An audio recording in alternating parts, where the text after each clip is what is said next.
Hello learners, welcome back to our channel learn with నందు. ఇవాళ క్లాస్లో కెన్ బి అనే ఫ్యూచర్ హెల్పింగ్ వర్బ్ గురించి తెలుసుకుందాం. ఈ కెన్ బికు తెలుగు మీనింగ్ ఏమవుతుంది? ఉండగలను అని అవుతుంది కదా. ఈ కెన్ బి ఏ సబ్జెక్ట్కైనా మీరు యూజ్ చేయవచ్చును. ఈ కెన్ బి అనేది R3 వాక్యాలు రాయడానికి మరియు మాట్లాడడానికి ఉపయోగిస్తారు. కెన్ బికు తెలుగు మీనింగ్ ఏమవుతుంది? ఉండగలను అని అవుతుంది. ఈ can be, will be, may be, shall be అనేవి ఫ్యూచర్ హెల్పింగ్ వర్బ్స్ అవుతాయి. ఈ కెన్ బి అనేది R3 వాక్యాలకి ఉపయోగిస్తారు. R3 వాక్యాలు అంటే ఏమిటి? ఫ్యూచర్లో జరుగుతూ ఉన్న పనులను గురించి తెలిపేవి ఈ R3 వాక్యాలు. ఈ కెన్ బి పక్కన V4 INGతో ఉన్నటువంటి వర్బ్ అయినా యూజ్ చేయవచ్చు. అదేవిధంగా ఈ కెన్ బి పక్కన ఆబ్జెక్ట్ అయినా యూజ్ చేయవచ్చును. అర్థమైందలన్నా? ఈ కెన్ బి పక్కన మెయిన్ వర్బ్ అదేవిధంగా ఆబ్జెక్ట్ అయినా సరే యూజ్ చేయవచ్చును. మెయిన్ వర్బ్ ఆబ్జెక్ట్ యూజ్ చేయవచ్చును. అర్థమైందా లర్నర్స్? ఇప్పుడు ఈ కెన్ బీకు సంబంధించి కొన్ని ఎగ్జాంపుల్స్ చూద్దాం. I can be doing that work. నేను ఆ పని చేస్తూ ఉండగలను. నేను ఆ పని చేస్తూ ఉండగలను అని అర్థం కదా ఈ వాక్యం యొక్క తెలుగు అర్థం.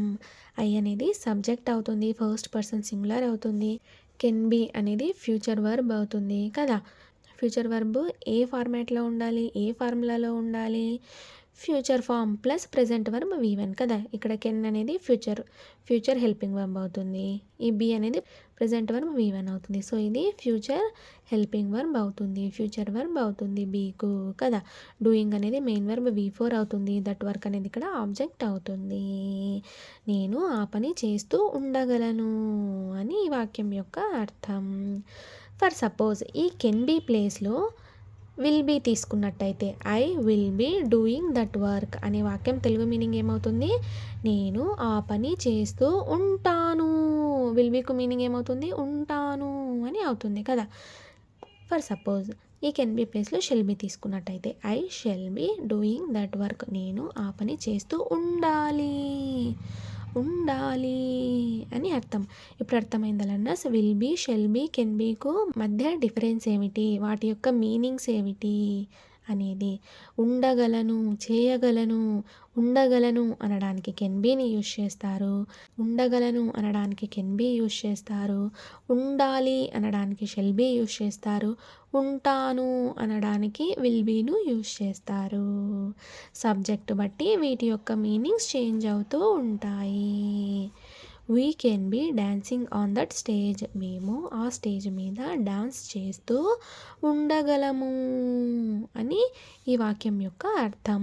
వీ అనేది ఫస్ట్ పర్సన్ ప్లూరల్ అవుతుంది, సబ్జెక్ట్ అవుతుంది. కెన్ బీ అనేది ఫ్యూచర్ ఫామ్ ఆఫ్ వర్బ్ అవుతుంది బీకు. డాన్సింగ్ అనేది ఇక్కడ మెయిన్ వర్బ్ V4 అవుతుంది. ఆన్ దట్ స్టేజ్ అనేది ఇక్కడ ఆబ్జెక్ట్ అవుతుంది. She can be in Bangkok. ఆమె బ్యాంకాక్లో ఉండగలదు. ఆమె ఒంటరిగా అయినా సరే బ్యాంకాక్లో నివసించగలదు, ఉండగలదు అని అర్థం. షీ అనేది థర్డ్ పర్సన్ సింగులర్ అవుతుంది, సబ్జెక్ట్ అవుతుంది. బ్యాంకాక్ అనేది ఇక్కడ ఆబ్జెక్ట్ అవుతుంది. కెన్ బీ అనేది ఫ్యూచర్ ఫామ్ ఆఫ్ వర్బ్ అవుతుంది. చెప్పినా కదా, బీని స్టేట్ అండ్ ఫీలింగ్స్కి వాడతారు కదా. బీ క్లాస్లోనే మనం తెలుసుకున్నాం ఈ బీను స్టేట్ అండ్ ఫీలింగ్స్కి వాడతారు అని కదా. సో ఇక్కడ కెన్ పక్కన బీని యూజ్ చేయాలి. షీ కెన్ ఇన్ బ్యాంకాక్ అని అనరాదు. ఎందుకంటే బీ అంటే ఏమిటి? స్టేట్ను తెలుపుతుంది కదా, మన యొక్క స్థితి ఎక్కడ ఉన్నాము అనేది తెలుపుతుంది. అండ్ అదేవిధంగా ఫీలింగ్స్కి కూడా ఈ బీని యూజ్ చేస్తారు. సో ఉండగలదు అనడానికి ఖచ్చితంగా కెన్ బీని యూజ్ చేస్తారు. ఎందుకంటే బీ అంటేనే మీనింగ్ ఏమవుతుంది? ఉండు అని అవుతుంది. So she can be in Bangkok అనేది కరెక్ట్ వాక్యం అవుతుంది. షీ కెన్ ఇన్ బ్యాంకాక్ అనేది తప్పు వాక్యం అవుతుంది. ఈ ప్లేస్లో బీ వాడాలి అంటే కెన్ పక్కన కంపల్సరీగా V1 వర్బ్ యూజ్ చేయాలి. అలా future form plus V1 verb ఉన్నప్పుడు మాత్రమే అది ఫ్యూచర్ వర్బ్ అవుతుంది. అర్థమైందా learners? Mummy can be in kitchen. Mummy కిచెన్లో ఉండగలదు అని ఈ వాక్యం యొక్క అర్థం. మమ్మీ అనేది థర్డ్ పర్సన్ సింగులర్ అవుతుంది, సబ్జెక్ట్ అవుతుంది. కెన్ బీ అనేది ఫ్యూచర్ ఫామ్ ఆఫ్ వర్బ్ అవుతుంది బీకు. ఇన్ కిచెన్ అనేది ఇక్కడ ఆబ్జెక్ట్ అవుతుంది. He can be in movie. అతడు మూవీలో ఉండగలడు అని ఈ వాక్యం యొక్క అర్థం. హీ అనేది సబ్జెక్ట్ అవుతుంది, థర్డ్ పర్సన్ సింగులర్ అవుతుంది. ఇన్ మూవీ అనేది ఇక్కడ ఆబ్జెక్ట్ అవుతుంది. కెన్ బీ అనేది బీకు ఫ్యూచర్ ఫామ్ ఆఫ్ వర్బ్ అవుతుంది. I can be driving that car. నేను ఆ కారును నడుపుతూ ఉండగలను. నాకేం భయం లేదు, ఆ కారును నేను నడుపుతూ ఉండగలను అని అంటుంటారు కదా, అలాంటప్పుడు ఈ వాక్యం యూజ్ అవుతుంది.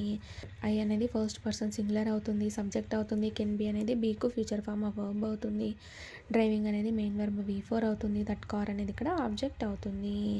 We can be watching horror movie. మేము హర్రర్ మూవీని చూస్తూ ఉండగలము. మాకేమీ భయం లేదు, మేము చూస్తూ ఉండగలము అని ఈ వాక్యం యొక్క అర్థం. వీ అనేది ఫస్ట్ పర్సన్ ప్లూరల్ అవుతుంది, సబ్జెక్ట్ అవుతుంది. కెన్ బీ అనేది బీకు ఫ్యూచర్ ఫామ్ ఆఫ్ వర్బ్ అవుతుంది. వాచింగ్ అనేది మెయిన్ వర్బ్ V4 అవుతుంది. హర్రర్ మూవీ అనేది ఇక్కడ ఆబ్జెక్ట్ అవుతుంది.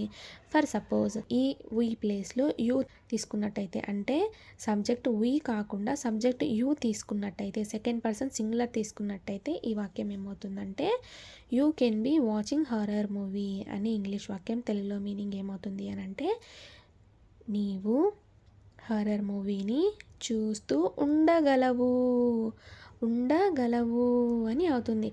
ఎందుకు అంటే సబ్జెక్ట్ అనేది ఇక్కడ సెకండ్ పర్సన్ సింగులర్గా తీసుకున్నాం, యూకు మీనింగ్ నీవు తీసుకున్నాం కాబట్టి ఇక్కడ ఉండగలవు అని అయ్యింది. అదే మీనింగ్ ఇక్కడ యూకు సెకండ్ పర్సన్ ప్లూరల్గా తీసుకున్నట్టయితే, అంటే యూకు మీనింగ్ మీరు తీసుకున్నట్టయితే ఇక్కడ ఉండగలరు అని అవుతుంది. You can be watching horror movie అనే వాక్యానికి తెలుగు మీనింగ్ మీరు హర్రర్ మూవీని చూస్తూ ఉండగలరు అని అవుతుంది. Cow can be giving milk.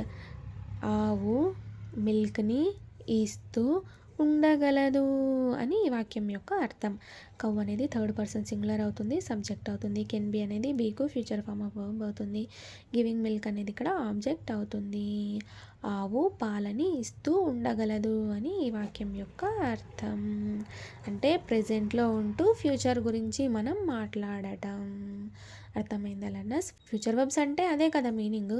ప్రెజెంట్లో ఉంటూ మనం ఫ్యూచర్ గురించి మాట్లాడుతూ ఉన్నప్పుడు ఈ ఫ్యూచర్ వర్బ్స్ని యూజ్ చేస్తారు. I can be doing that project. నేను ఆ ప్రాజెక్ట్ని చేస్తూ ఉండగలను అని ఈ వాక్యం యొక్క అర్థం. ఐ అనేది సబ్జెక్ట్ అవుతుంది, ఫస్ట్ పర్సన్ సింగులర్ అవుతుంది. కెన్ బీ అనేది బీకు ఫ్యూచర్ ఫామ్ ఆఫ్ వర్బ్ అవుతుంది. డూయింగ్ అనేది ఇక్కడ మెయిన్ వర్బ్ V4 అవుతుంది. దట్ ప్రాజెక్ట్ అనేది ఇక్కడ ఆబ్జెక్ట్ అవుతుంది.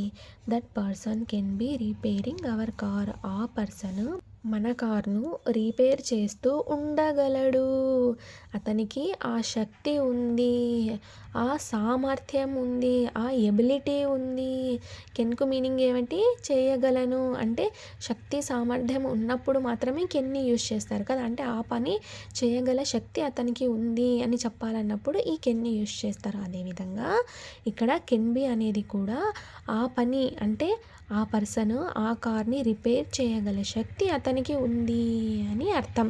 అంటే రిపేర్ చేస్తూ ఉండగలడు అని ఈ వాక్యం యొక్క అర్థం.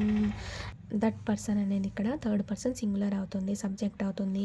కెన్ బీ అనేది బీకు ఫ్యూచర్ ఫామ్ ఆఫ్ వర్బ్ అవుతుంది. రిపేరింగ్ అనేది మెయిన్ వర్బ్ V4 అవుతుంది. అవర్ కార్ అనేది ఇక్కడ ఆబ్జెక్ట్ అవుతుంది. Police can be checking drunk and drive. పోలీసులు డ్రంక్ అండ్ డ్రైవ్ చెక్ చేస్తూ ఉండగలరు, అంటే గమనిస్తూ ఉండగలరు అని ఈ వాక్యం యొక్క అర్థం. పోలీస్ అనేది థర్డ్ పర్సన్ ప్లూరల్ అవుతుంది. పోలీస్ అంటే ఒకరే కాదు, చాలామంది అని కూడా వస్తారు కాబట్టి ఇక్కడ థర్డ్ పర్సన్ ప్లూరల్ కిందకి తీసుకున్నాను. కెన్ బీ అనేది ఇక్కడ ఫ్యూచర్ ఫామ్ ఆఫ్ వర్బ్ అవుతుంది. చెకింగ్ అనేది మెయిన్ వర్బ్ V4 అవుతుంది. డ్రంక్ అండ్ డ్రైవ్ అనేది ఇక్కడ ఆబ్జెక్ట్ అవుతుంది. Washing machine can be working. Washing machine work అవుతూ, అంటే పని చేస్తూ ఉండగలదు అని అర్థం. వాషింగ్ మిషన్ అనేది థర్డ్ పర్సన్ సింగులర్ అవుతుంది. వర్కింగ్ అనేది ఇక్కడ మెయిన్ వర్బ్ V4 అవుతుంది. కెన్ బీ అనేది ఇక్కడ ఫ్యూచర్ ఫామ్ ఆఫ్ వర్బ్ అవుతుంది. ఫైనల్గా ఈ వాక్యం వాషింగ్ మిషను పని చేస్తూ ఉండగలదు అని అర్థం. ఇక్కడ ఒక విషయం గమనించాలి. మీరు ఎప్పుడైనా V4 అంటే మెయిన్ వర్బ్ రూపకంగా వాడుతున్నప్పుడు హెల్పింగ్ వర్బ్ ఖచ్చితంగా ఉంటుంది. అది ఏ సెంటెన్స్కైనా. ఎగ్జాంపుల్ ఈ వాక్యం తీసుకోండి.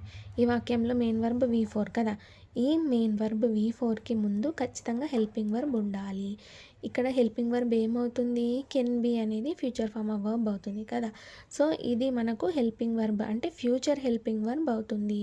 అంటే మెయిన్ వర్బ్స్కి ముందు ఖచ్చితంగా హెల్పింగ్ వర్బ్స్ ఉండాలి అన్నమాట. ఏ ఇంగ్లీష్ సెంటెన్స్ అయినా సరే మెయిన్ వర్బ్కి ముందు హెల్పింగ్ వర్బ్ కంపల్సరీ ఉండాలి. అర్థమైందా లెర్నర్స్? ఇవన్నీ R3 వాక్యాలే కానీ ఒక్కొక్క హెల్పింగ్ వర్బ్ వల్ల అర్థం మారుతుంది.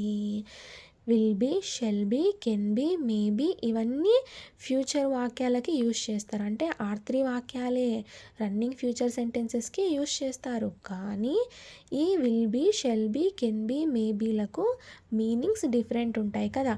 ఉంటాను అనడానికి విల్ బీ యూజ్ చేస్తాము, ఉండాలి అనడానికి షెల్ బీని యూజ్ చేస్తాము, ఉండగలను అనడానికి కెన్ బీని యూజ్ చేస్తాము, ఉండొచ్చు అనడానికి ఈ మేబీని యూజ్ చేస్తారు.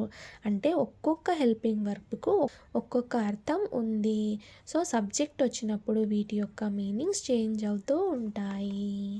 అర్థమైందా learners? Thank you so much for watching this video. Please subscribe to learn with Nandu channel for more videos. Thank you.